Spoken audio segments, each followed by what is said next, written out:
এটা ভালো কথা। ঝোলায় আবার নিজের ছবি আঁকা বলছে। হ্যাঁ, ঝোলায় নিজের ছবি আঁকা দেখলাম। ওটা দাদাকে কেউ গিফট করেছে। না, ওটা ভাই পেয়ে গেছে। একদম। কৌশিকটা ব্যাগে তুমি পাঞ্জাবি নিয়ে ঘুরবে। এটা সবচেয়ে মূল্যবান। এটা কোন হাতে পড়তে হয়? পরিয়ে দেবে। হাত নির্বাচন সুজাতা করে নিয়েছে, চিন্তা করো না তুমি। এই রাখি বন্ধন কিন্তু বঙ্গভঙ্গের প্রতিবাদে আমরা আর বঙ্গভঙ্গ হতে দেবো না। এই প্রতিজ্ঞা নিয়ে আমরা করছি আজকে। এটা খুব মূল্যবান। কৌশিকদের জন্য বিশেষ করে।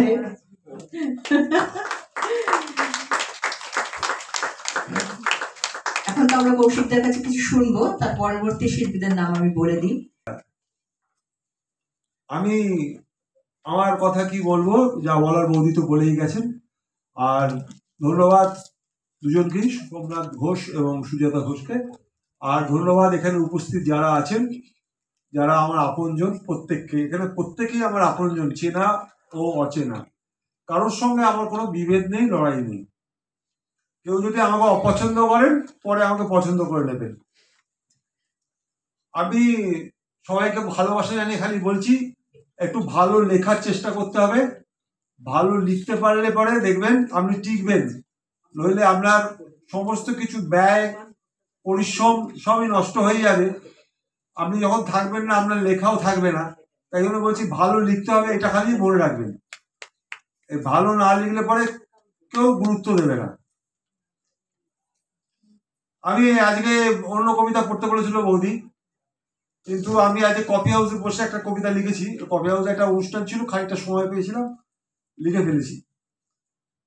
কিচ্ছু চাই না আমি, চাই শুধু তোমার নারকীয় হত্যার বিচার। যারা তোমাকে ক্ষতবিক্ষত করেছিল, তাদের পশুত্বকে ঘেন্না করার ভাষা নেই। চাই শুধু তোমার ওপর পিশাচ হামলার বিচার তিলোত্তমা। দেখো কত মানুষের চোখের জল আগুনে রূপান্তরিত, আকাশ বাতাস কলরিত, সমবেত স্বর, উই ওয়ান্ট জাস্টিস। কত বেদনায় চিৎকার করে মানুষের দল। কিছু চাই না আমি, চাই শুধু বিচার পরিকল্পিত শয়তানির। ক্ষমতার মোহে অন্ধ যারা, নৃশংসতার পৃষ্ঠপোষক, তাদের কি লজ্জা হয় না? লজ্জা হয় না আজকের আজগুবি সমাজে? কোন ব্যাকরণ না মেনে লিখে ফেলি অপমান, কোন ব্যাকরণ না মেনে লিখে ফেলি অপমান। কিছু চাই না আমি, চাই শুধু পশুদের কঠিনতম শাস্তি। আর ভারসাম্য ফিরে আসুক নর নারীর ভালোবাসার মধ্যে। আর কিছু চাই না আমি, কিচ্ছু চাই না আমি। ধন্যবাদ সবাইকে, আমার ভালোবাসা।